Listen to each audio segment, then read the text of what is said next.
peppers, and I made one at home to kind of for you guys to sample to see how it tastes when it sits overnight and how the color changes compared to when you make it fresh. So do you guys want to come up here and look at it real quick? So this recipe is in your folder. So it's got chickpeas, which are like also called garbanzo beans. They're used to make hummus. And then there's black beans, and if you look at it, it's a little darker because it sat overnight and the black beans kind of blend. So if you're making it for family and you want it to look nicer, you can add the black beans later and it won't bleed through. And then there's also the tomatoes, and I added green peppers to kind of give it that green. If you're dealing with beans, usually you're going to want to rinse and drain them. I went ahead and did them at home. Sometimes you can get beans that have like flavors in it and you don't want to drain it. But for this one, they were just regular, no salt. So I rinsed them, washed them. And I put the cans here so you guys can see what ones I used. So, got the black beans, and then these are what regular chickpeas look like. They have a weird shape. I went ahead, I boiled the corn ahead of time, but there's so many different ways you can cook corn, so I left one the same, like just from the store so you can see what it looks like. And if you want to grill it, you can actually leave the husks on and put it in the grill like that. It kind of brings out the sweetness in it. But, so, corn's a little easier to get off the cob right after it's cooked because it's still warm. So, easiest way. So it's kind of flat here and pointed here. If you put the flat end down, you kind of give it a sturdier base. Then just kind of right down. You can kind of tell if it's a little too close to the cob, you're not going to be able to cut through. It should just slice through real soft. If you have to force it, you're a little too far in, and you're going to get some of the cob with your finger. So it should just... This is also nice too, like if you have braces or you know, your teeth aren't strong enough or whatever to cut it off and eat it this way, it makes it a little easier. And just put it in there. So with this recipe, you don't have to use corn, you can use any vegetable. That's kind of why I chose it. So if you're wanting to buy stuff at the farmer's market and make something today, you could change this recipe completely based off what you got here. You kind of can tell already the color difference with what sat overnight. Like this one, it tastes really good, but the color's not super pleasing. But then you have this, all the colors are still bright because the black beans didn't like bleed through overnight. I already washed these yesterday, so it's some tomatoes. And on the recipe, it says to cut them in half. You can kind of, if they're large tomatoes like this, you can cut them into fourths, or if you just kind of want smaller ones. Just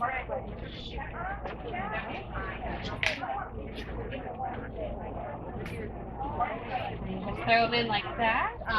If you're cooking something, usually you want them to be close to the similar size, so they cook all the same. But with the salsa, I kind of just cut it to whatever shape. Alright, so that's done. Alright, so now we're going to go to the best part of it, is the zucchini and the squash.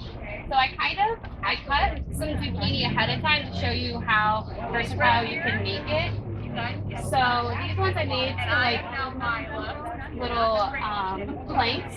You can use to dip the salsa and eat it with, or I used a peeler and did some kind of thin. This was a little smaller with zucchini, so you can do roll-ups and roll it.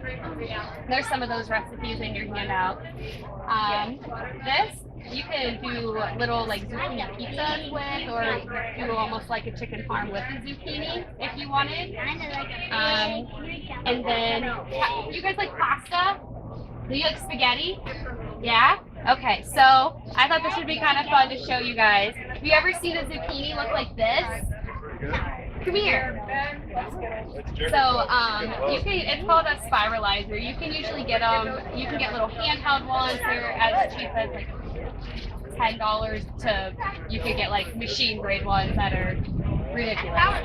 But these ones, this is zucchini, and you can cook it just like you would spaghetti. So you can do whatever sauce you wanted. Here, do you guys want to try one? No. No, are you sure? Here. Or you can just play with it. You kind of chop it up a little bit.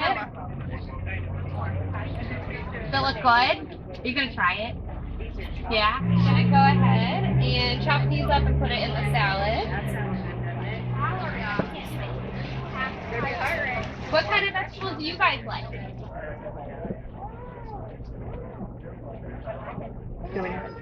You're good. Alright. A little harder of a texture than a zucchini. So you have to use a little more pressure when you're cutting it. So I already washed these. Just gonna cut it in half. And then I try to get the seeds out of it so I'm not eating it, and then I bite down on a lemon seed. This one doesn't have too many. And then you can squeeze it into a bowl and pour it, or you can just squeeze it in there. The recipe calls for half, but you can do as much or as little as you want based on your have leftover lemons or limes. You can make a lemon water if you wanted. And then cumin, it's kind of more like a Mexican spice, so this kind of has like that Mexican food flavor, and I think it's 2 to 3 tablespoons of the olive oil. So like I said, you can kind of gear it towards what you want if you don't want to use a lot. This made a little bit more, so I'm going to go more towards 3. I'm actually only going to do 1 tablespoon because it kind of overpowered the flavor a little bit. Then we've got a teaspoon of the garlic powder.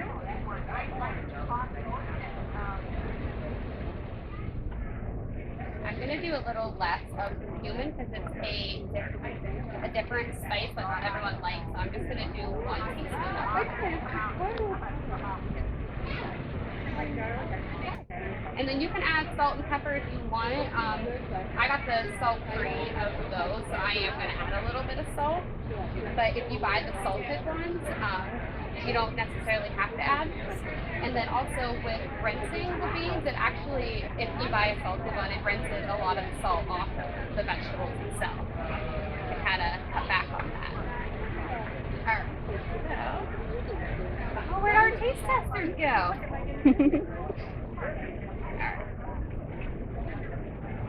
Alright, so you can kind of see the difference in what was made overnight, and then I made the vegetables a little bit this time, but you can kind of, this one's more vibrant because it didn't sit and bleed overnight, but with that the flavor is going to be a little different too.